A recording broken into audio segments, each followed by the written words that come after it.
근데 재밌네요. 그냥 이 눈을 감고 들으면 네. 대통령이 하시는 말씀인지 아니면 탤런트 주현 씨라고 있어요. 그분이 하는 건지 분간이 안 될 정도로. 야, 이 자식아. 이거. 됐고 이게 이제 닥치고 사과라는 거예요. 미안하다고. 그냥 사과한다고. 내가 잘못했어. 다 내 탓이야. 근데 그게 네. 진솔하게 느껴지지 않는 사과 방식을 택한 것은 제가 볼 때는 이러려면 왜 사과하지? 그래서 뭐 잘못한 게 없다는 거야. 그래서 결론이 뭐지? 아, 소통이라고 할 때 우리가 생각하는 정치권에서 생각하는 소통하고 대통령이 생각하는 소통은 확실히 다른 것 같아요. 첫째, 명태균 게이트는 여기서 끝났다. 그러니까 더 이상 나올 육성 녹취 파일은 존재하지 않는다. 그럼 판단을 했다. 예, 그리고 내일이면 명태균 검찰에 소환되고 네. 또 최근에 명태균 씨가 더 이상 용산을 비난하지 않는다. 뭔가가 설계도가 나왔구나. 한없이 가벼운 정치 토크쇼 장르만 여의도 11월 7일 목요일 순서 시작하겠습니다. 반갑습니다. 정프로고요. 지금 현재 실시간으로 대통령 담화 그리고 기자회견이 이어지고 있는데 이 긴 내용을 여러분이 다 함께 하실 필요는 없을 것 같습니다. 저희가 완벽하게 정리해서 그 담화 내용 그리고 기자회견 내용들을 여러분께 알기 편하게 듣기 편하게 분석해서 전해드릴 테니까요. 저희 장르만 여의도로 많이들 오시면 좋겠습니다. 그리고 오늘 가능하면 저희는 여러 말들이 좀 나오고 있는데 무지성으로 막 비판하고 이러지 않고 그 내용들 가운데 핵심적인 내용들 그리고 뭐 법 위반이라든지 뭐 이런 좀 거론할 만한 가치가 좀 있는 것들 위주로 말씀을 좀 드리겠습니다. 재밌는 내용들이 참 많긴 한데 다 소개해드리긴 좀 쉽지 않을 것 같고요. 그럼 오늘 이 대통령 담화 기자회견 요 내용들을 또 함께 이야기해주실 네 분 모시겠습니다. 먼저 요즘에 자주 뵙습니다. 정호김 전 의원님 어서 오십시오. 안녕하세요. 네, 하필 또 오늘 담화까지 있네요. 네. 저번에 한번 크게 분노하시다가 스스로 조금 민망해 하셨는데 그리고 더불어민주당 우상호 전 의원님 어서 오십시오. 네, 안녕하세요. 네. 김종대 의원님 전 의원님 어서 오시고요. 안녕하십니까. 네. 지금 좀 보셨어요, 근데 시작 전에? 네, 1시간 가까이 그래도 봤으니까 적지 않은 분량입니다. 네. 그리고 요 내용들 잘 정리해 주실 우리 최윤경 기자님. 네, 안녕하십니까. 네, 반갑습니다. 자, 오늘 오전 10시부터 시작이 됐죠. 네, 대통령과 기자들이 지금 대통령실에서 모여서 기자회견을 현재 진행 중인데 네. 일단 담화 내용은 뭐 특별할 게 좀 있었나요? 어떤 내용들이 좀 있었습니까? 담화 내용이요. 네. 그러니까 대통령의 어떤 이 독백은 그냥 그랬는데 거기도 중요한 포인트가 있긴 있었습니다. 네, 네. 그거 하나 이제 짚어보고 역시 질의응답에서 지금 이제 많은 이야기들이 중요한 내용이 좀 많이 나왔죠. 네, 나왔으니까 네. 그거 하나씩 얘기를 한번 해보면 될 것 같아요. 네.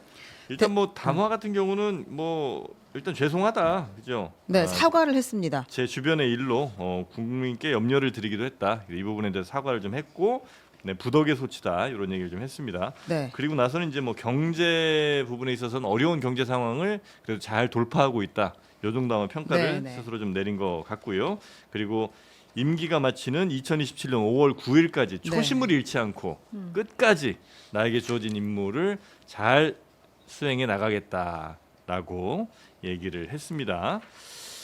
그게 이제 핵심 포인트인데 네. 여기 기자가 바로 첫 질문을 했어요. 네. 그러니까 뭘 사과하신 거냐? 왜냐하면 모든 것이 저의 불찰이고 부덕의 소치다. 국민 여러분께 죄송하다는 말씀, 진심 어린 사과의 말씀을 드린다라고 하니까 네. 이제 기자의 첫 질문이 사과하시는 이유가 뭡니까? 라고 했거든요. 대통령께서 뭐라고 하셨냐?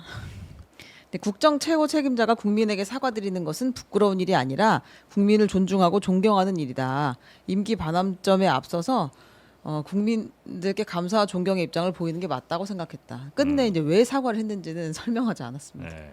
그래서 결국 이제 그 뒤로 이제 여러 질문들이 뭐 명태균 씨 관련 또 김건희 여사 관련 해서 계속 이제 나오긴 했습니다. 네, 특검까지 지금 얘기가 네. 나온 상태인데요. 그 얘기를 한번 해봐야 될 것 같아요. 대통령 이제 임기 찍었어. 2027년 5월 9일 저의 임기를 마치는 그날까지 네. 모든 힘을 쏟아 일할 것입니다. 맞아. 그거 얘기를 한 거는 아무래도 뭐 중간에 무슨 야당에서 지금 이야기하고 있는 뭐 하야라든지 아니면 뭐 탄핵 얘기들 뭐 이런 것들에 대해서는 확실히 좀 못을 좀 박은 거 아닌가? 뭐 혹은 뭐 개헌 뭐 이런 얘기들, 임기 단축 개헌 뭐 이런 얘기들에 대해서도 확실히 못을 좀 박은 것 같다는 생각이 좀 들긴 하더라고요.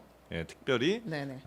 아무래도 임기에 대해서는 뭐 양보 내지는 어떻게 뭐 변경할 가능성은 제로라고 봐야 되겠죠. 네, 꿈도 꾸지 말라. 꿈도 꾸지 말라. 입장을 완곡하게 표현을 한 것이 아닌가. 그래서 이제 앞으로 기자회견에서 다양한 내용이 나오겠지만 대통령은 한마디로 수정처럼 투명하다. 그러니까는 예측 가능하잖아요. 네. 무슨 얘기가 나올지 다 알잖아요. 제가 자꾸 영어 쓴다고 뭐라 그러는 사람들이 있는데 한없이 가벼운 여의도잖아요. 네, 장르만 여기가 여의도. 장르만 크리스탈 클리어라는 말이 있거든요. 그 두 가지 단어로 하면은 네. 크리스탈 클리어 플러스 헤드스트롱 단단한 거예요. 그러니까 자기 생각에 대해서 유연성을 발휘할 생각이 없는 거예요. 그리고 아마 기자회견에 대해서 굉장한 자신감이 있었던 것 같아요. 그러니까 네. 그동안의 기자회견에 대해서 많은 논란이 있고 비판이 있었지만 본인은 그게 효과가 있다라고 생각을 하는데 저는 사실 이 기자회견의 후폭풍이 어떠할까에 대해서 지금 상상하고 있었어요. 그래서 굉장히 지금 정부에 대해서 나름대로 그 애정 어린 비판을 했던 사람이라든지 우려를 했던 사람들의 고뇌는 더 커지지 않을까 그런 생각이 들어요. 근데 재밌네요. 그냥 이 눈을 감고 들으면 네. 대통령이 하시는 말씀인지 아니면 탤런트 주현 씨라고 있어요. 그분이 하는 건지 중간이 안 될 정도로. 야, 이 자식아. 이거. 네, 그래 굉장히 재밌게 들리죠. 근데 사실 그 재미 포인트가 몇 개는 좀 있긴 있었어요. 많았는데. 예. 즐거움을 주시고 계셔요. 근데 문제의 본질을 해결하는 국면. 네. 그러니까 제가 지난번에 마지막 기회라고 봤던 것이 한동훈 대표를 만났을 때 네. 그거는 집권 여당과 함께 위기를 극복하는 마지막 기회였거든요. 근데 이번 기자회견은 이제 본인 단독으로 결재 해지할 수 있는 마지막 기회라고 보는데 그 아까 우리 최 기자가 말씀했지만 일단 모두 발언에서의 사과는 되게 당황스러웠어요. 그러니까 예 이게 그 첫 번째 기자가 질문을 잘했는데 이분이 말씀한 사과 내용으로는 도대체 뭘 사과했는지를 모르겠어요. 그냥 모든 것을 네. 나의 부덕의 소친이 그냥 사과합니다라고 일어나서 갑자기 뻘쭘하게 허리를 숙이셨는데 네. 보통 진솔한 사과는 아주 구구절절하게 얘기는 하지 않더라도 네.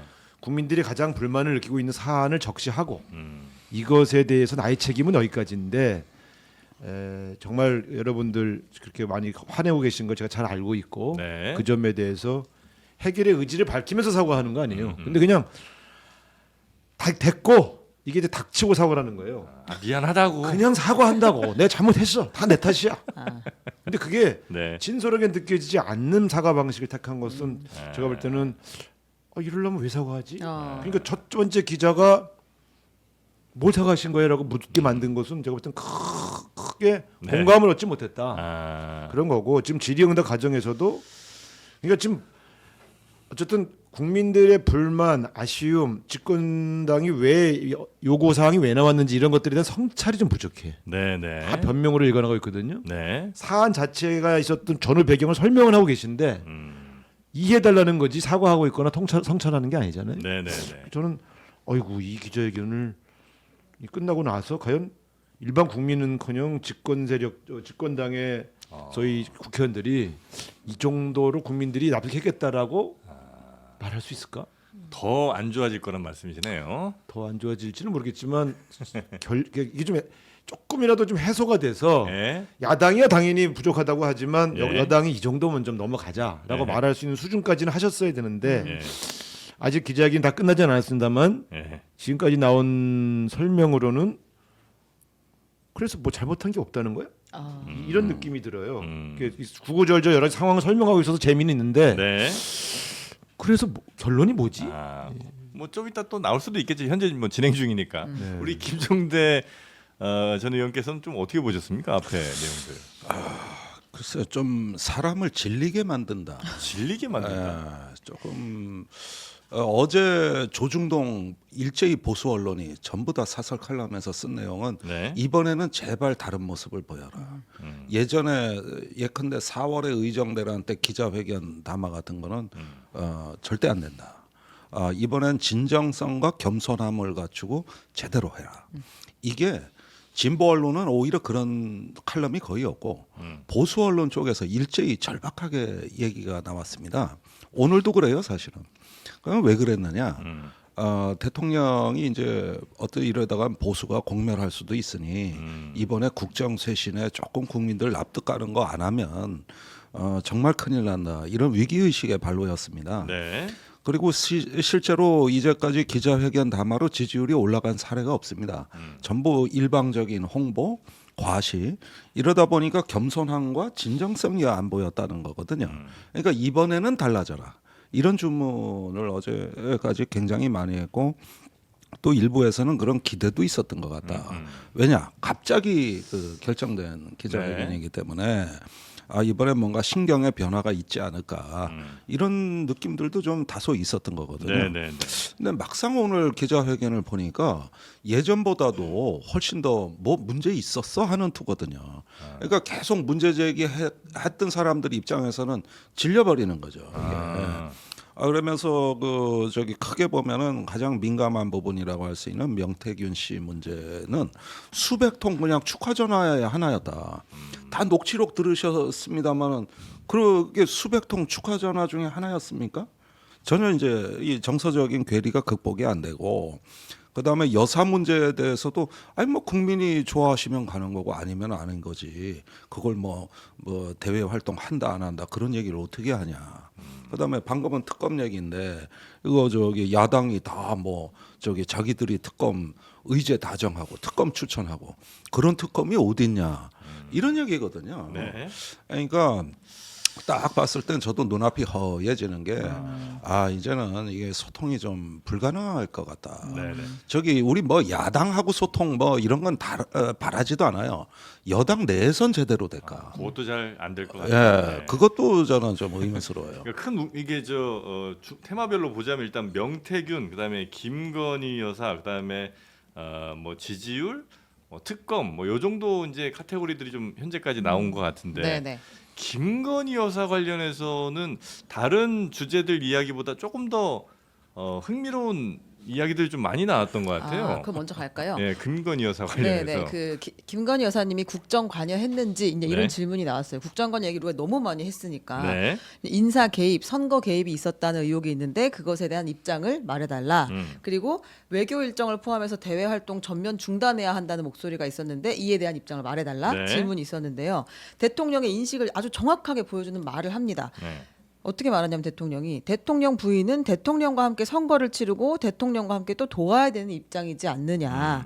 공직자는 아니지만 그리고 이제 참모들한테 뭐 이렇게 못하는 말 참모들이 직접 못하는 말이 있으면 우회적으로 좀 부드럽게 하라고 이야기해줄 수도 있는 사람 아니냐. 그걸 국정관여라고 할 수는 없다. 만약에 그렇게 얘기한다면 국어사전을 다시 한번 바꿔야 된다. 네, 그걸 국정농단이라고 한다면 네. 국어사전을 다시 정리해야 할 것 네, 같다라고 그런 얘기를 이야기를 했죠. 하나 했고요. 네. 그다음에 이제 실제로 김건희 여사에 대한 생각을 가장 많이 하고 계시잖아요, 대통령이. 네. 이렇게 얘기했습니다.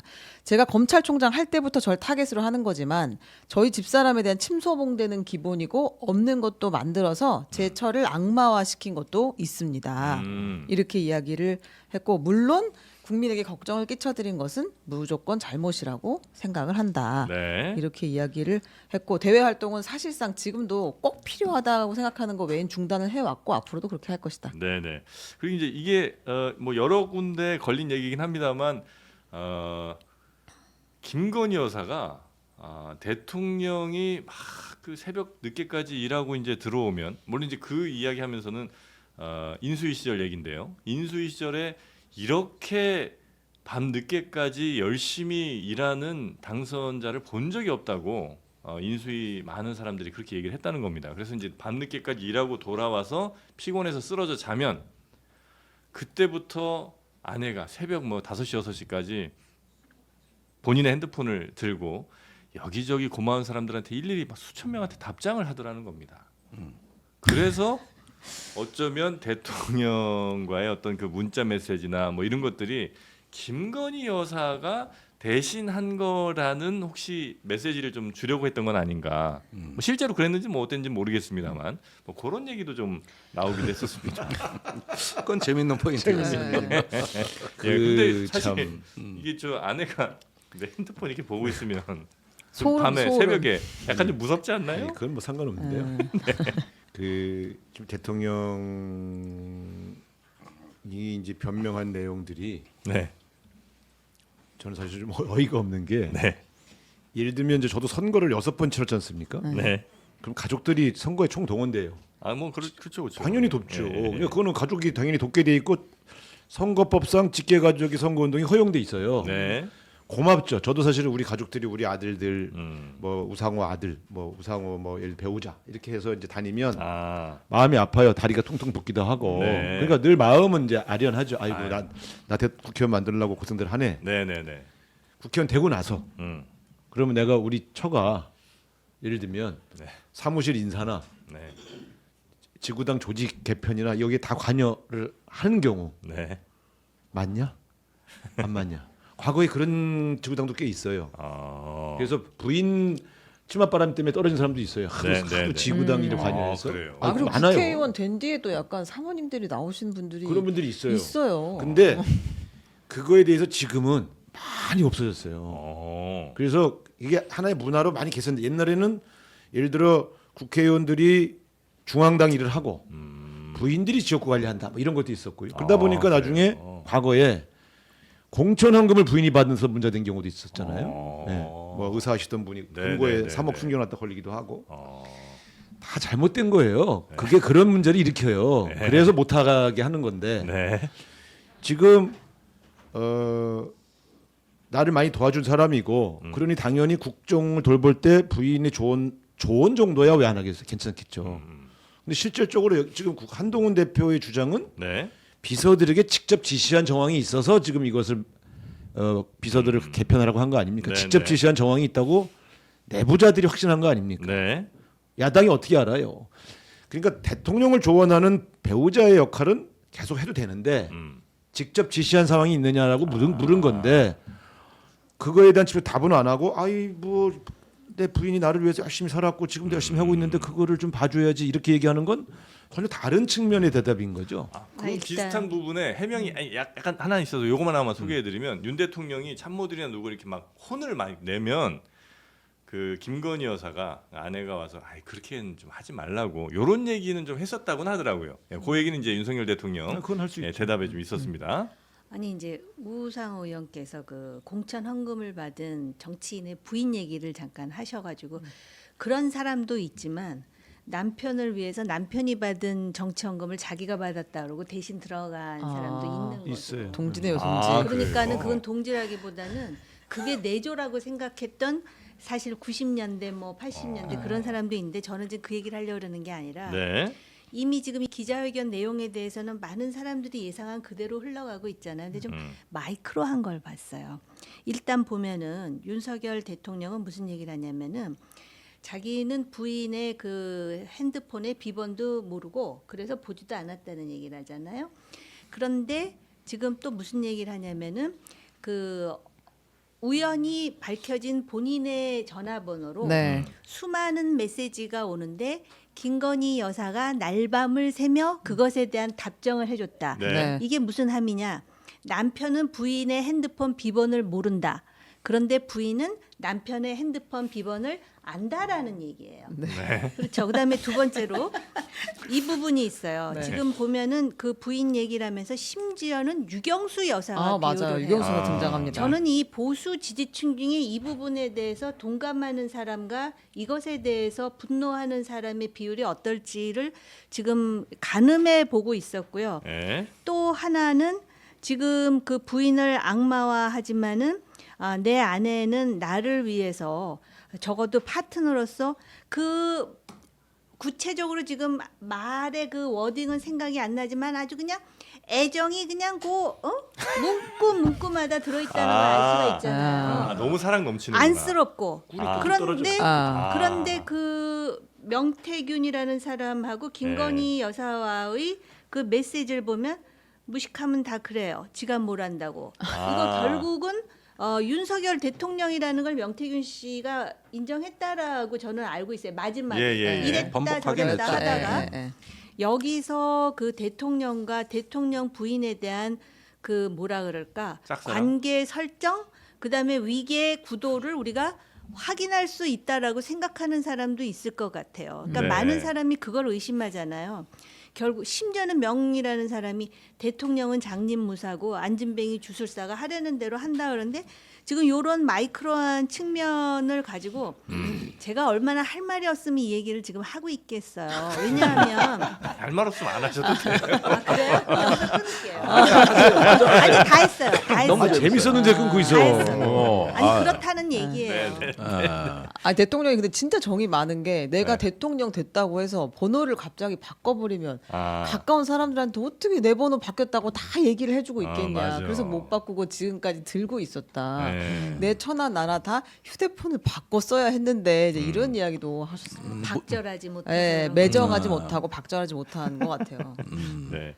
하여튼 김건희 여사에 대한 입장은 거의 요 정도 이제 정리가 좀 된 거라고 봐야 되겠죠. 그러니까 결국은 김건희 여사 문제를 둘러싼 보수 진영의 실망과 균열의 예. 본질을 제대로 안 짚고 그래서 그걸 어떻게 해결할 거냐의 대책은 안 나온 거예요. 맞습니다. 근데 이해를 해달라는 거지. 그러니까 세 가지가 있어요. 하나는 과장되어서 오해가 있는 것도 있고 네. 일부 사실인데 그건 사실 날 돕다가 생긴 일이고 어. 세 번째 앞으로 어차피 공개 활동 굉장히 자숙할 텐데 지금도 하고 있지만. 네. 네. 그럼 이걸로 해결된 거죠 이분은. 아. 그러나 저는 이렇게 보는 거예요. 어차피 공개 활동을 자숙할 거면 네. 대통령 입장에서 네. 내가 자숙시키기로 했고 앞으로 공개 활동을 최소화 그칠 겁니다라고 네. 말하면 되잖아요. 말하면 되잖아. 선언하면. 네. 그걸 못 한다고. 나는 그게 이해가 안 가는 거예요. 그러니까 어차피 당신 공개 활동 많이 못 할 텐데 네. 내가 오늘 시원하게 선언할게. 그래서 국민 전환을 할게. 이걸 못 해? 그래서 그 비슷한 얘기는 했어요. 그렇게 얘기하는 게 아니고 국익에 따라서 네, 모두 발언에서 네. 아, 이 문제에 모두 걱정이 발언에서. 많으신데 내가 우리 이 처에 대해서 과대한 오해도 있고 네. 서운한 것도 있지만 네. 국민 여러분의 민심을 받아서 네. 우리 김건희 여사의 활동을 최소한으로 만들기로 했다. 이렇게 국민에게 보고드린다. 이렇게 얘기해야 효과가 있는 거예요. 지금은 이렇게 말하는 것은 효과가 없는 거예요. 문제 해결 의지를 보여줘야지. 네, 네. 그런 측면에서 저는 이거는 그 한동훈 대표가 이 맥대 쇄신책을 주장했던 저 야당은 그렇다 치고 네. 집권당 대표가 그 요구한 사람들은 이제 뭐라고 할 수 있습니까? 아무 말도 못 해요. 네, 네, 네. 현재까지 나온 얘기. 김건희 여사 문제를 가지고는. 근데 저는 일종의 이제 아주 짜내고 짜내서 이게 이제 고육지책 같은 생각인데요. 지금 얘기를 들어보면은 하나도 안 변했고 앞으로 그러면 이쪽 진영의 미래가 어떻게 될 것이며 그다음에 그러면은 여사 문제도 그렇고 지금 시원하게 대통령이 뭔가 솔루션을 그 제시하지 않은 상황이잖아요. 네. 그런데 그 흥미로운 거는 지금 그 대통령의 답변의 태도를 통해서 많은 사람들 시청자들이 보면서 뭐 욕도 하고 비판도 하면서 네. 재밌으니까 계속 보게 만드는 거. 음.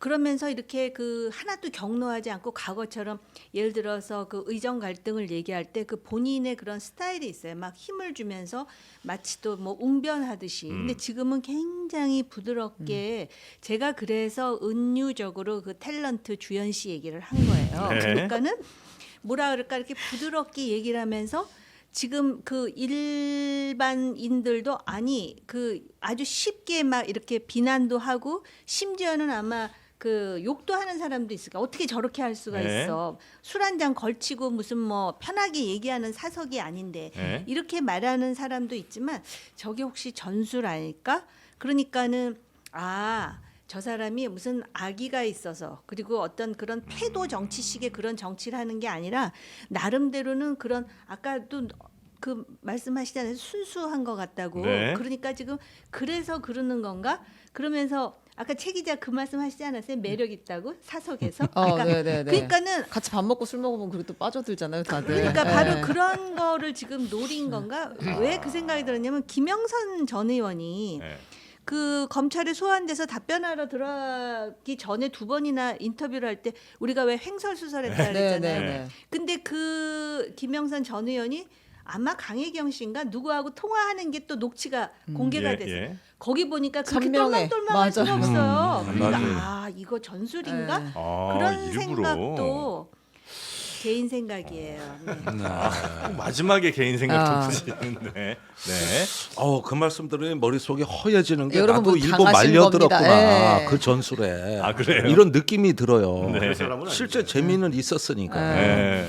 예, 그런데 오늘은 대통령의 멘탈이 상당히 어떻게 보면은 조금 약간 비현실적인 방향으로 이제 전개되기 시작했다. 멘탈이요? 우선 네. 우선 첫째 이 기자회견의 이면에 흐르고 있는 판단을 좀 살펴볼 필요가 있겠습니다. 첫째 명태균 게이트는 여기서 끝났다. 그러니까 더 이상 나올 육성 녹취 파일은 존재하지 않는다. 그럼 판단을 했다. 그리고 내일이면 명태균 검찰에 소환되고 네. 이제 본격적인 출구 전략을 향해 가고 있다. 또 최근에 명태균 씨가 더 이상 용산을 비난하지 않는다. 우리가 보기에는 어떤 용산하고 종전선언이나 평화협정을 체결한 듯한 느낌까지 전 지금 들어요. 행보가? 뭔가가 설계도가 나왔구나. 네. 이런 느낌에서 본격적인 출구 전략이 시작됐고 이 기자회견은 네. 지난주에 그 정진석 비서실장이 운영위 국정감사에서 그 녹취록은 정치적, 법적, 상식적으로 아무 문제될 게 없다고 발언을 했잖아요. 네. 그때 그 용산의 판단이 이미 끝났고 입장이 그 연장선에서 이 기자회견이 나왔다는 겁니다. 네. 그러니까 같은 기조예요. 같은 기조이기 때문에 이렇게 뭉개고 가는 출구 전략으로 방향이 확실히 섰다. 그러니까 2달간 수세적으로 어떻게 대응을 못 해가지고 막 밀리고 있던 상황에서 네. 분위기가 바뀐 겁니다. 네. 이래서 이게 첫 번째고 두 번째는 어떻게 보면은 국정 홍보가 부족해서 모든 지지율 하락이나 이런 데 생긴 문제니까 네. 앞으로는 계속 정책 성과를 홍보하는 방향으로 국정 기조를 잡겠다. 네. 그래서 그저께 성태현 정책실장의 국정 홍보 브리핑이 있었고 네, 맞습니다. 어제는 김태효 안보실 1차장의 브리핑이 있었습니다. 그리고 오늘도 같은 거예요. 그러니까 이건 한덕수 국무총리가 시정연설 때 다 했던 얘기를 또 하는 거야. 네. 이걸 계속 주술처럼 암송하는 것이죠. 그래서 너무나 성과가 탁월하고 네. 이 위대한 업적을 남긴 이걸 몰라줘서 모든 문제가 생긴 것이다. 그러니까 지금까지 어떤 정치의 그 의혹 또 스캔들, 추문 이런 것들은 아무 원래 그 실체가 없는 거기 때문에 오로지 문제는 홍보 부족인 거야. 네. 이렇게 해가지고 두 개의 어떤 논리 프레임을 갖춰놓고 네. 본격적인 출구 전략으로 가자. 네. 이런 어떤 그 판단이 좀 보인다는 것이죠. 근데 좀 쪼개서 볼 필요가 있는 게 저는 이게 과연 대통령에게 유리한 기자회견일까?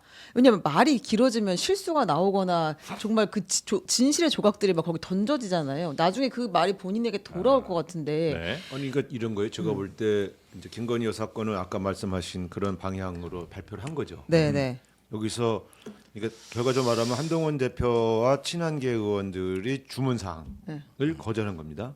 네. 거기서 끝난 거예요. 네. 뭐 인적 쇄신이나 여사의 대외 뭐 활동. 저는 청와대 개편 대통령 김건희 실무. 여사와 관련 청와대 개편은 입도 안 열었고 네. 김건희 여사의 문제의 본질에 대해서 본인 생각을 얘기한 거예요. 네. 그러니까 이 양반이 해명하면 끝나는 문제라고 생각하는 거예요. 김건희 여사 관련해서는 네. 그렇고. 두 번째 명태균 씨 건에서 내가 좀 희한한 해명을 아까 봤는데 네. 왜 대통령 경선 때까지만 연락하고 그 후에 통화한 적이 없다고 했느냐라고 네. 하는 질문에 네. 답변한 거예요. 네. 그게 텔레그램인지 핸드폰인지 문자 메시지인지 잘 모르겠는데 아니 이게 녹음된 게 공개됐는데 네.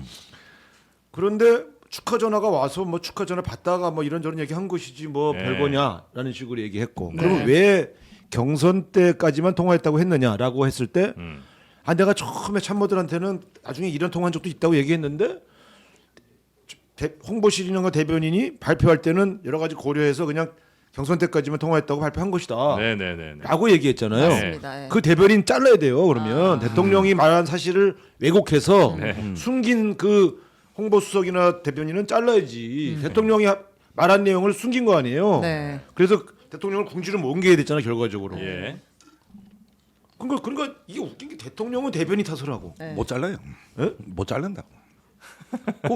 못 잘라요. 아니 내 얘기는 네. 대통령 다음이 없어. 그거 대변인 탓으로 하고 넘어가 그래? 이 공개된 녹취를? 아니 제가 보기에는 새로운 어디 리더십. 그래? 새로운 접근법은 군수 수준이야, 맞아. 군수. 아니 근데 이게 말이 됩니까? 아니 그래서 네. 병태균 씨 거가 이렇게 해결돼요? 그러니까 참 여기 정리를 한 번 더 하고 갈게요. 예. 이제 명태균 씨에 대해서 뭐라고 얘기했냐? 방금 이제 우상호 의원님 말씀하신 것처럼 이제 내가 전화도 받았고 뭐 축하 전화까지도 받았는데 이 설명이 분명히 나는 비서실에 얘기를 했는데 대변인이 다 하기 그러니까 이제 경선 이후엔 사실상 연락을 안 했다는 취지로 얘기를 한 것이다라는 거 하나 있었고 네. 그리고 뭐 그 이후에도 또 나올 수도 있잖아요. 이제 이 녹취나 뭐 연락한 게가 뭐 저한테 문자를 보냈을 수도 있죠. 그렇지만 제가 답을 안 했다면 그건 소통이라고 볼 수는 없죠. 그렇죠. 라는 인식 하나랑 예. 그다음에 또 좋은 일로 문자를 보냈는데 고맙다고는 또 할 수 있는 거 아니냐. 그건 꼭 이제 소통으로 묶을 일은 아니지 않느냐라는 취지의 이야기를 합니다. 그러니까 내가 경선 이후에는 너 나서지 말아라라고 매정하게 끊었으니까 그거에 대한 미안한 마음도 좀 있었고 네. 그래서 이제 당선됐을 때 연락 왔을 때 그냥 그래 이제 고맙다는 이런 취지로 얘기를 한 것이다. 라고 하고 나는 명태균 씨 관련해서 부적절한 일을 한 것도 없고 감출 것도 없다. 그다음에 여론조사를 의뢰한 적도 없고 예. 네, 그렇게 그다음에 이야기를 이제 공천 했습니다. 관련해서는 공천이라는 게 예전인 뭐 대통령이 막 했겠지만 지금은 그런 시스템조차도 아니고 물론 내가 얘기를 했을 수도 있지만 뭐 그 국민의힘의 그 공천에 대해서 의견 정도를 얘기한 것이지 그게 무슨 문제가 되느냐. 그렇죠. 이 정도 얘기까지 네, 누구 꼭 아니, 공천절하라고 근데- 얘기할 수도 있지. 이렇게. 예, 거기에 대한 기자의 보충 질문이 있었어요. 네. 네. 그런데 여사님은 그럼 어떠냐고 바로 그 뒤에 질문이 나온 나왔죠. 거거든요. 네, 네. 근데 여기에 대답이 명확치가 않아요. 여사님도 개인적으로 통화를 좀 이렇게 연락을 좀 했지만 일상적인 것이었다. 그리고 많지는 않았던 걸로 안다. 내가 부인을 다 뭐 핸드폰을 볼 수는 없지 않느냐. 글쎄 그 질문은 그 답입니다. 모른다는 거예요. 네, 저도 뭐 알 수 없죠, 보십시오. 뭐. 근데 지금 저 주된 명태균 씨가 주로 저기 통화한 상대는 여사입니다. 지금 거기 여사를 하나의 메신저로 활용해가지고 윤 대통령한테 영향력을 행사한 사건이에요. 네. 근데 이 질문에 대해서는 답을 안 한 거나 마찬가지란 그렇죠. 말이에요, 지금. 그러면은 본인이 직접 다 안 했다 할지라도 전화를 안 받았다 할지라도 지금 야당이 제기하는 의혹은 대부분 여사 얘기인데 이건 그냥 건너뛴 거 아닙니까? 공란으로 놔둔 거잖아요. 그렇죠. 이제 대통령실 내가 지금 이제 느끼는 이 의아함은 이게 집권 세력이 맞나라고 느끼는 거는 저도 뭐 집권당을 이렇게 해봤잖아요 몇 번. 네. 네.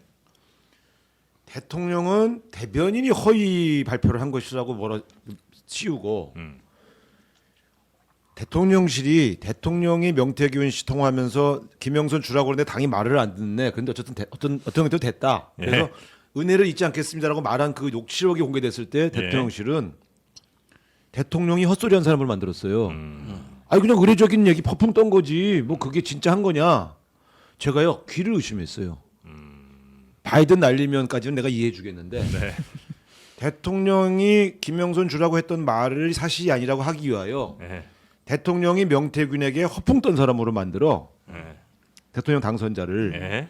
이게 홍보수석실이 제대로 된 해명입니까? 근데 오늘 대통령은 대변인이 제대로 사실관계를 안 밝혔어. 아니 무슨 이런 집권 세력을 보고 우리가 이 국정을 원한다는 게 이게 되게 허망한 일이에요. 그래서 제가 네. 이게 무슨 일이고? 근데 되게 이런 격에 떨어지고 앞뒤가 안 맞는 해명을 할 때는 감춰야 할 불편한 진실이 있는 거예요. 해명이 뭔가 석연치 않은. 근데 지금 오늘 숨기고 있는 뭐가 대통령이 있다. 말한 내용 중에 일부 진실이 있어요. 아니 대통령이 의사를 밝힐 수 있지. 네. 누구 좀 해주라고. 네. 그게 지시예요, 정탁이고. 네. 아니 이걸 지금 그럼 그 말이 됐잖아요. 김용선 의원이 공천 받았잖아. 그러면 네. 공천 개입을 인정한 거라니까. 아니 거기에다가 네. 저기 당연히 여사는 조언을 할 수 있는 자격을 갖췄다고 사실상 얘기한 거기 때문에 앞으로도 그 조언은 계속되고 그러다 보면 의견이 다를 수가 있는데 부부 싸움을 많이 하게 될 것 같습니다. 많이 이 하죠. 표현이 나온 거예요. 맞습니다. 그 부부싸움 표현은 참 많이 무슨 하겠다. 의미예요? 그러니까 네. 딱 들어보면은 뭐 유경수 여사는 박정희 대통령 때 야당 아니었냐, 네. 청와대 안에 야당 아니었냐 네. 하는데 그런 것들을 이제 당연시해 그 김 여사한테 이입을 해놓고 그러다 보면은 이제 앞으로 다툼이 많을 거다 이 얘기거든요. 지금까지도 부부 그러니까 싸움을 했단 얘기예요. 국정 조언이 아니라 섭정 아닙니까 이거 혹시? 근데 김건희 여사가 섭정이에요? 섭정. 대통령 말을 안 들어서 부부 싸움을 많이 했다는 얘기예요. 지금 또 김건희 여사가 대통령 말을 안 듣고 있는 거예요. 아니 앞으로라 그랬잖아요. 네? 앞으로 그거는 그 동안에는 나 이 얘기하면 안 돼. 하세요. 그러니까 어떤 아내가 뭐 이렇게 말씀을- 했는데 그냥- 앞으로는 못하게 하겠다 이 얘기인가요? 아니요, 그러니까 그 동안에는 하라는 대로 했는데 내가 이제는 좀 저항을 하겠어요라고 저항이요? 해석할 수도 있는 얘기인데 우리 한국말이요. 네. 이게 참 아름다운 말인데 이게 해석에 따라서 이렇게 그러니까 이 수식어를 어떻게 붙이느냐에 따라서 여러 가지 해석이 가능해요. 근데 네. 지금 말씀하시는 두 분의 내용을 보면은 대통령은 지금 오늘 방어를 잘하고 있는 거예요.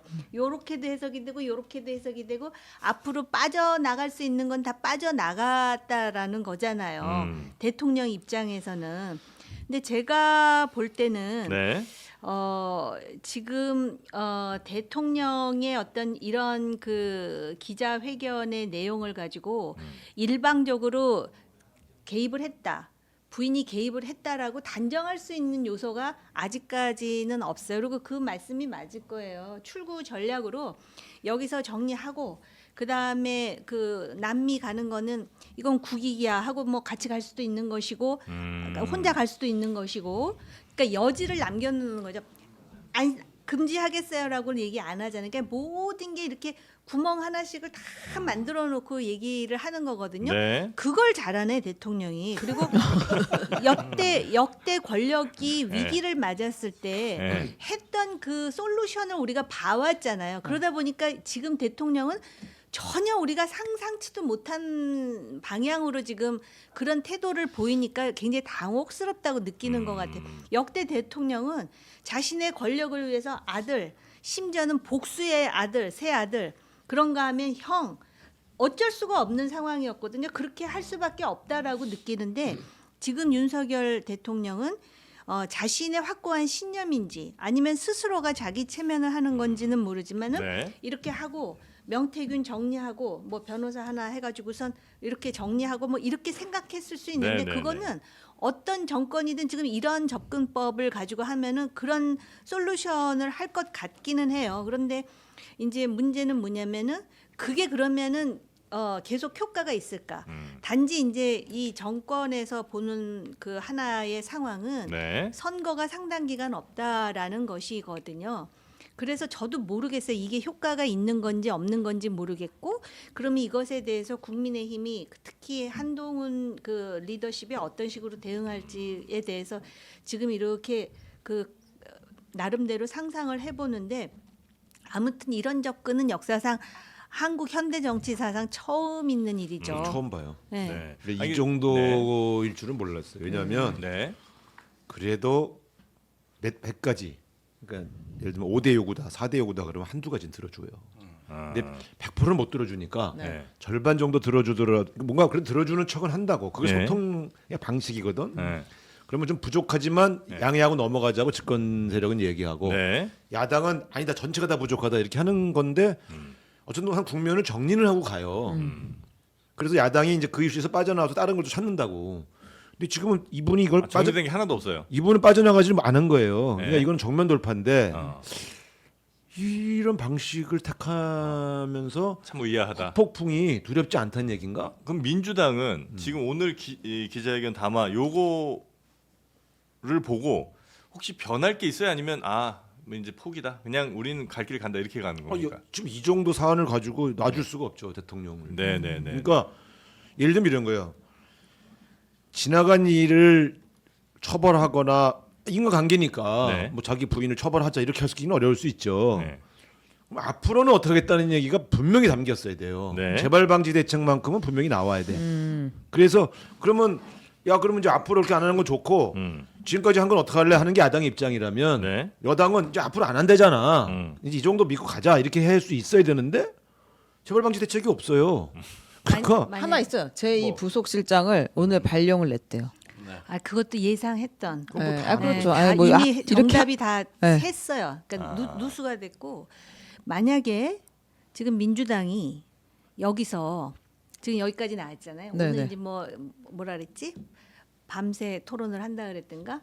아무튼 이제 하고 나서 민주당이 예를 들어서 녹취록 중에 여사의 육성이 들어간 녹취록을 공개한다든지 아니면은 취임 이후에 대통령의 녹취록을 공개한다든지 할 수 있는 카드가 없으면 네. 민주당도 사실 뭐 별 그 뭐라 그럴까 뾰족한 수가 속수무책일 없어요? 수 네. 있다라는 생각이 들고요. 그다음에 이거는 좀 미시적인 건데 소통이라고 할 때 우리가 생각하는 정치권에서 생각하는 소통하고 대통령이 생각하는 소통은 확실히 다른 것 같아요. 대통령은 격노하지 않고 말을 부드럽게 하고 술 한 잔 걸치고 김치찌개와 계란말이를 아. 먹는 걸 소통이라고 참 생각하는 소통이고. 거예요. 네. 네. 근데 우리가 생각할 때 소통이라는 거는 적어도 이런 상황에서는 대통령이 뭔가 과단성 있게 자기를 내려놓고 개혁과 쇄신이라는 건 자기를 고치는 거지 남들을 고치는 게 아니거든요. 네. 근데 이제 그거에 대해서는 딱 선을 긋고 그다음에 그 참모들이 아무도 그거에 대해서 벽을 깨려고 하는 노력도 안 하고 그런 네. 역할을 효과적으로 할 수 있는 인물도 단 하나도 없는 거죠. 네, 하여튼 뭐 이 명태균 씨 그리고 김건희 씨 관련해서는 김건희 여사 관련해서는 저희가 뭐 추가로 더 나오는 내용들 뭐 이따가 다시 한번 좀 다루도록 하고요. 그리고 이제 당정 관계도 지금 굉장히 애매한 상황이잖아요. 한동훈 대표와의 뭐 여러 관계들, 불편한 관계들 여기에 대해서도 좀 입장을 밝혔죠. 네, 당정 관계는 저희가 이제 들어오고 난 뒤에 지금 이야기가 된 것 같은데 네. 그 한동훈 대표와의 이제 소통이 계속 잘 안 되면서 오히려 더 국정 동력을 잃는다라는 이제 우려가 있다. 이거 너무 네. 개인적인 감정과 앙금 문제 아니냐라는 분석, 또 인간적인 배신감을 느꼈다는 이야기도 있는데 네. 어떤 입장이냐라고 했더니 이거 언론에서 자꾸 갈등을 부추기는 거 아닌가? 근데 이런 생각이 든다. 갈등이 별로 없다는 거예요? 없다고 하진 않았지만 언론에서 부추기는 것이 네. 아닌가라는 생각이 든다. 그리고 제가 정치권에 2021년에 와서 3년이 좀 넘었는데 정치를 오래 하다 보면 다 앙금이 있더라고. 이제 이런 이야기도 하셨고요. 네. 네, 그리고 좀 더 편한 소통 자리를 많이 만들면서 공동의 과업을 찾아가려고 한다. 뭐 이런 취지의 이야기를 했습니다. 열심히 일하다 보면 또 관계가 좋아질 수 있다 네, 이런 네. 얘기까지 아마 네. 나온 것 같은데 한동훈 대표랑 다시 회복이 가능한 수준인지 우리 저 김종대 의원님은 어떻게 아니 보십니까? 그런데 지금 굉장히 심각합니다. 이게 예.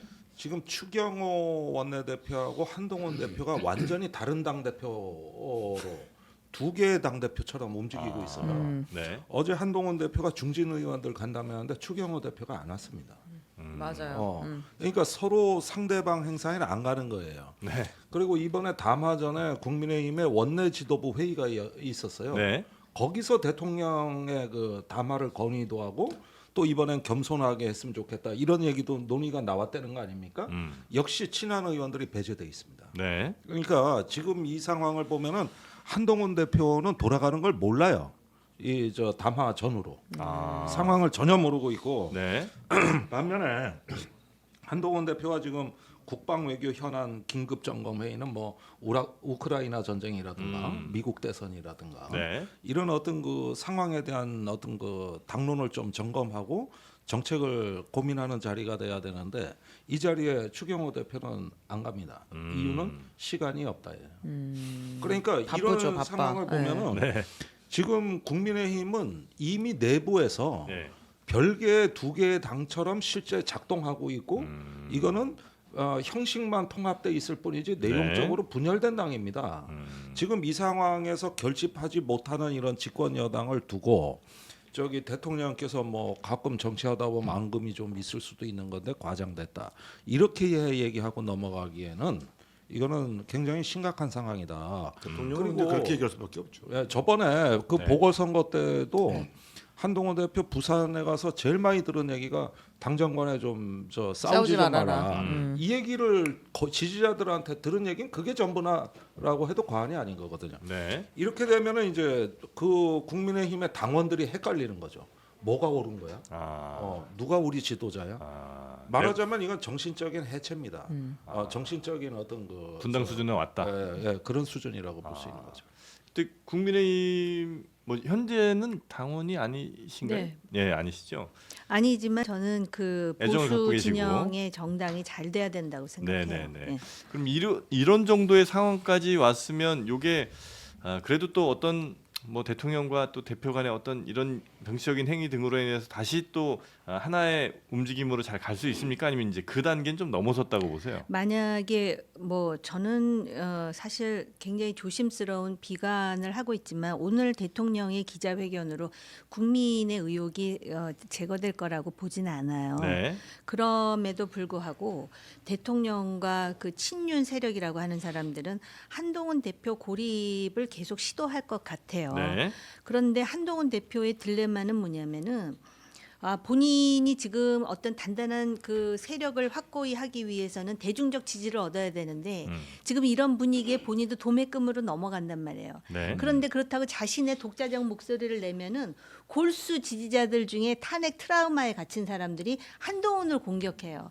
그 제가 어저께 그 소위 그 뭐라 그러나 우파 진영의 일각의 아주 맹목적인 극단적인 그런 목소리를 내는 유튜버들의 그 사이트를 찾아가 봤어요.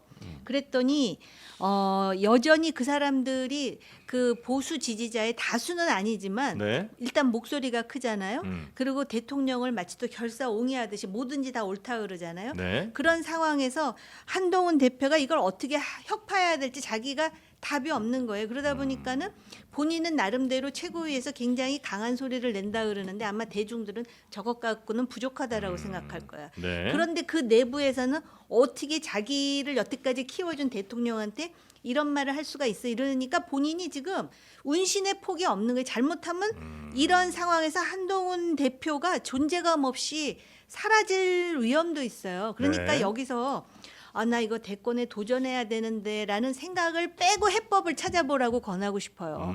이 당을 살리기 위해서 나를 그 얘기했잖아요. 그때 그 폴 맥카트니 얘기하면서 절벽에 떨어질 수도 있다고 뭐 그 왜 노래 자기가 좋아하는 맞아요. 노래 소개하면서 예. 추석 때. 존 레논하고 폴 맥카트니 얘기하면서 절벽에 떨어지는 얘기 했는데 누구도 한동훈이 지금 절벽에 떨어질 준비가 돼 있다고 생각하지 않거든요. 그러니까 나 대통령 못해도 좋아. 그 정도의 어쨌든 내가 지금 이러이러해서 법무장관도 되고 당신들 덕을 좀 보긴 했지만 이건 아닌 것 같아라는 자기 고백과 함께 뭔가를 던지는 승부수를 그러면 좀 오히려 던져야 되는군요. 크게 별의 순간이 올 수도 있는데 별의 지금 순간이 또 와요. 지금 보면은 이것도 저것도 아니라고 생각한 사람들이 많아요. 그러다 보니까 이 사람이 대중 지지가 높잖아요. 네. 그러면 친윤계에서 지금도 뭐 주윤 뭐 야한 그러는데 아예 노골적으로 낮에도 찾아오는 사람이 있을 거예요. 정치판에. 근데 그런 정도의 어떤 그 뭐라 그럴까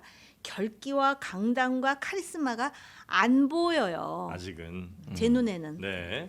그러면 한동훈 대표가 살 길은 없을 것이다. 대신 뭔가를 자기를 던지는 수준의 그러니까 완전히 그 절박함을 가지고 뭔가를 해낸다면 어쩌면 한동훈 대표 아래로 한동훈 대표와 함께 갈 사람들이 좀 보일 텐데 지금은 이제 그런 게 안 보인다는 말씀이신 것 아니 같고요. 그렇잖아요. 야당이 네. 지금 완벽한 게 아니잖아요. 이런 상황에서 지금 뭐 이재명 대표의 사법 리스크도 있고요. 네. 그런 상황에서 지금 보수가 이 지경이 됐는데 가만히 원인을 분석해 보니까 대통령도 아닌 대통령 부인이라는 얘기잖아요.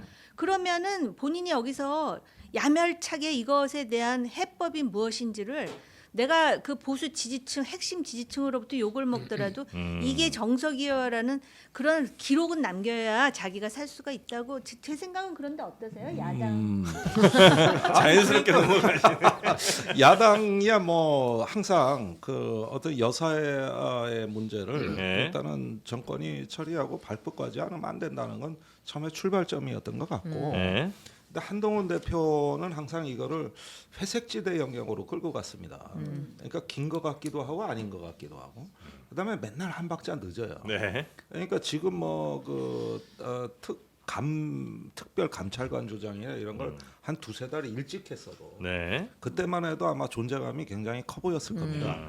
근데 이미 그냥 상처가 골마 터져가지고 치유하기 어려운 지경에 오면은 점잖은 처방책을 내놨는데 그 국민들 귀에 안 들리죠. 이번에도 한동훈 대표가 특검 요구하고 뭐 하고 하는 다음 날 민주당이 녹취록을 까버렸어요. 그러니까 전날 한동훈 대표가 얘기한 걸 누가 기억하겠습니까? 그거 갖고도 안 되니까 이제 조금 더 센 걸 갖고 나왔단 말이에요. 그러니까 이런 식으로 하니까 항상 국민들이 보기에는 어떻게 보이냐면 문제가 생기면은 소 잃고 외양간을 고치는 게 아니라 소 잃고 외양간을 고치자고 말하는 사람. 자기가 고치지도 않으면서 그냥 고쳐야 된다는 말 정도는 하는 사람. 이렇게 돼버리니까 정치를 회색지대로 끌고 갔다. 그러면서 본인이 갖고 있는 어떤 선명성이 없죠. 네. 그래서 지금은 결단의 시간이 점점 다가오고 있습니다. 한동훈의 결단인 거죠, 그것은. 그렇죠. 시간이 네. 많지 않습니다. 네. 이대로 같이 그냥 타이타닉호에서 침몰할 건지 아니면 구명정이라도 몇 개 해서 탈출할 건지 본인이 판단하실 시간이 많이 남아 있지 타이타닉은 않았나. 맞아요, 근데. 제가 볼 큰 배는 때는 네. 그러기에는 대선이 아직 너무 많이 남았어요. 아. 그래서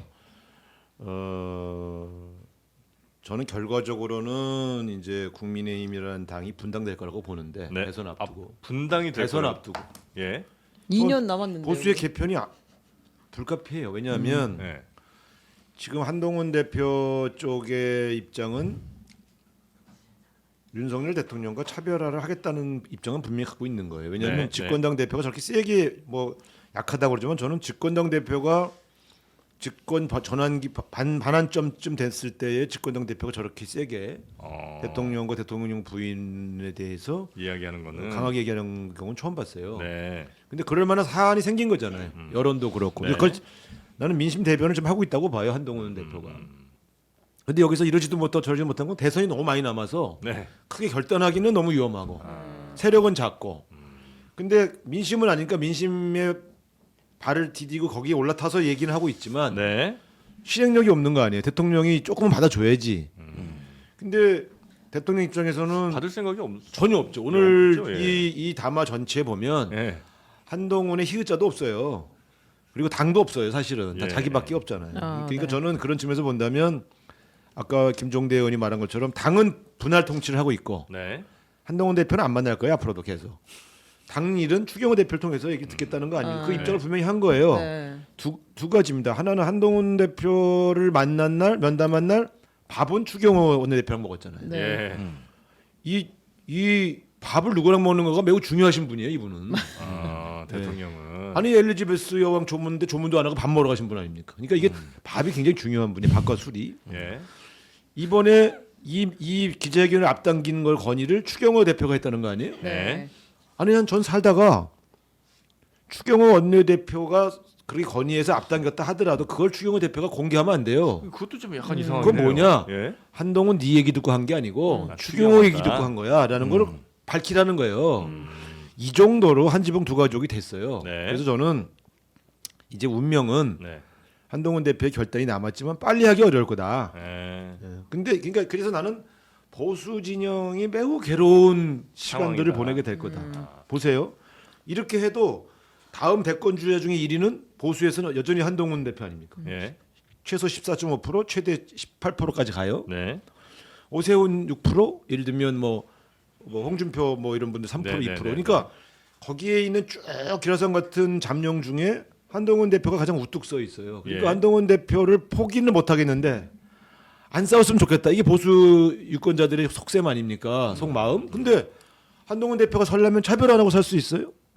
아니 이번에 해리스가 차별화가 안 됐죠. 차별화가 안 돼서 졌다는 거 아니에요. 네, 그거 그게 맞아요. 그러니까 그런 측면에서 본다면 한동훈 대표를 둘러싸고 있는 이 그룹은 아니 지금 윤석열 대통령이 완전히 망해 버렸는데 차별하지 않고 어떻게 다음 대권으로 가냐. 윤석열과 같이 친한 이미지 때문에 그게 계속 따라다닐 텐데 어떤 형태로 차별화하면서 가야 다음이 있다. 이렇게 조언하고 있는 거고 그 네. 길을 가고 있는 거죠. 자, 알겠습니다. 이 기자회견이 어정쩡해도 못 참는데 예. 아예 대응을 안 했, 반응은 없었으면 이제 한동훈 대표는 자기 길을 갈 수밖에 없어요. 근데 말씀 중에 네. 대선이 2년 반이나 남았다는 거는 진짜 그런지는 한번 그거는 좀 추가적으로 살펴볼 네, 네, 네. 네네네. 그 지금 예. 여기서 더 이상의 어떤 그런 그 상황이 더 이상 확대되지 않는 아까도 제가 그래서 뭐 녹취록 얘기를 했잖아요. 네. 그렇지 않으면은 모르겠으나 만약에 그게 아니라면은 아마 그 한동훈 대표에게는 지금 한동훈 대표도 상당히 도전이지만 항상 그 위기에서 사람이 뭘 어떻게 하느냐에 따라 이거 기회로 반전을 시킬 수가 있거든요. 대선이 2년 반이나 남았기 때문에 그리고 국민의힘 분당된다 그러셨잖아요. 분열된다. 대선 앞두고. 안 될걸요. 그것도 분열이라는 것도 말입니다. 네. 뭔가 그냥 2판 4판 나를 버리겠다는 결기가 있으면 되는데 이 제가 무슨 일반화시키는 건 아니에요. 근데 그 분열에 앞서서도 계산이 많아요.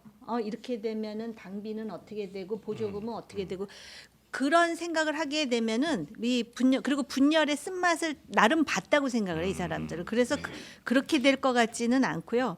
한동훈 대표로서는 좀 역발상이 필요해요. 그러니까는 내년 9월까지는 내가 대표직을 유지해야 되는데서부터 버려야 돼요. 그럼 많은 사람들이 그 얘기는 하는데 그 대신에 그 전에 그만둘 때 자기가 어떤 기록을 그런 대중들한테 보여줄 것인가 이게 아주 드라마틱해야 되거든요. 근데 지금 그거에 대해서 아직 그 고민이 끝나지 않은 것 같다라는 생각이 들고요. 네. 제가 볼 때는 이 녹취록이 과연 여기서 끝날까요? 여기서 끝나면은 그 이 기자회견이 나름대로 효과를 봤다고 대통령실은 생각할 수도 있는 상황인데 한국 정치는 항상 보면은 그렇게 끝나지는 않더라고요. 아주 그냥 끝까지 간다라는 게 한국 정치의 그 문화적 특성 아니에요? 민주당도 녹취 더 있죠?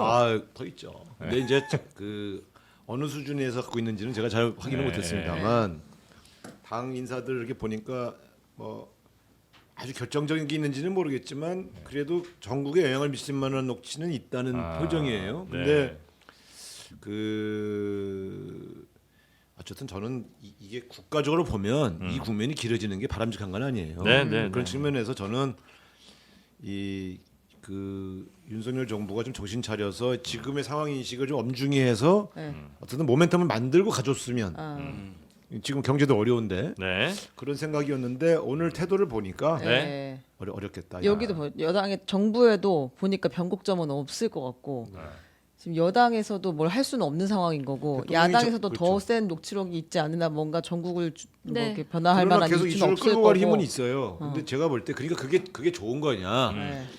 이 정치가 잘 돌아갈 때는요 아주 엄청난 갈등이 있다 하더라도 이게 어떤 과정을 거쳐서 어떻게 해결되겠구나 어느 지점에 끝나겠구나라는 게 보여야 돼. 예측 가능한 정국이 있을 때 그게 나름대로 이게 기승전결이 있어야 돼요. 근데 네. 지금은 이 사안은 대통령의 태도를 보면 기승전결이 없을 것 같아요. 지루한 대치로 계속 오래 갈 것 같아요. 저는 그게 한국 정치의 지옥문이 열리는 순간이라고 생각합니다. 이제 네. 내일이면 또 주간 여론조사, 갤럽 여론조사가 네, 네. 나오고 다음 주 월요일은 리얼미터 나오는데 올라갈 리는 없단 말이에요. 아니 대통령 그러면은- 지지율이 일시적으로 올라갈 거예요. 아니 뭐 기자회견 효과는 있다 있을 손치죠. 거예요. 그런데 이제 10% 지지율 때가 일상화되고 네. 여당은 저기 두 대표가 따로 움직이고 네. 그다음에 야당은 이제 장래로 차 나가는데 국정에 어떤 솔루션도 없습니다. 이런 교착 상태에서 네. 그런 상태로 1년, 2년 지난다 그러면 우리 국민들이 인내할 수 있을까요?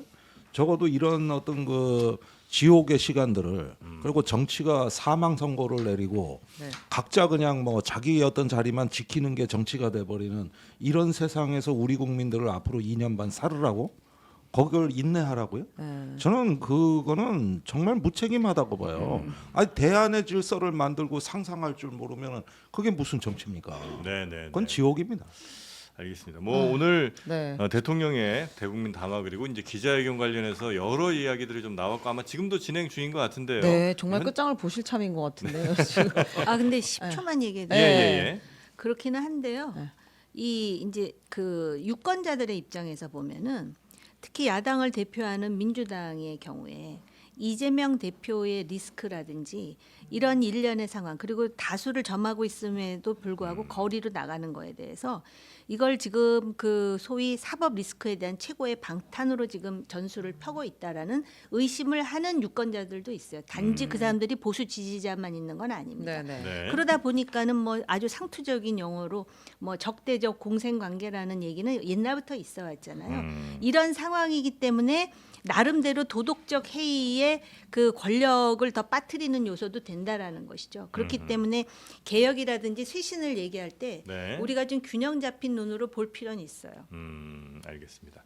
자, 하여튼 뭐 우리 함께해 주신 세 분의 정치인분들 이제는 또 화장실 빨리 이제 가고 싶은 마음이 막 생기실 텐데요. 그렇게 방광 건강이 조금은 의심이 된다면 방광 건강 베뇨엔 시크린요 호박씨 추출 성분이 좀 들어있는 거거든요. 이 시크린요를 통해서 우리 이제 중년이 이제 들어가면 어쩔 수 없이 생기는 문제거든요. 밤에 막 깨야 되고 뭐 이런 일들이 생기지 않습니까? 빈뇨 이런 거에 문제가 네, 있는 그런 거예요. 거예요. 이거 듣던 중 반가운 점. 아유, 되게 듣던 좋아하시잖아요. 김종대 의원님은 탈모약도 좋아하시고 아르기닌도 좋아하시고 네, 제가 광고 효과가 좀 많아요. 네, 무좀약도 좋아하시고 좋아하세요. 네, 드셔보시고 다음 주에 어땠는지 좀 알려주시면 감사하겠습니다. 감사합니다. 네, 아, 시크린요 하나씩 다 챙겨 가시고요. 네. 이런 재미로 나오는 거예요. 네, 정치 얘기하실 때보다 훨씬 표정이 밝아지신 것 같습니다. 네, 세 분 대단히 감사하고 네. 다음 주에 또 뵙도록 하겠습니다. 저희는 정치 용장으로 넘어가도록 하겠습니다. 세 분 대단히 고맙습니다. 감사합니다.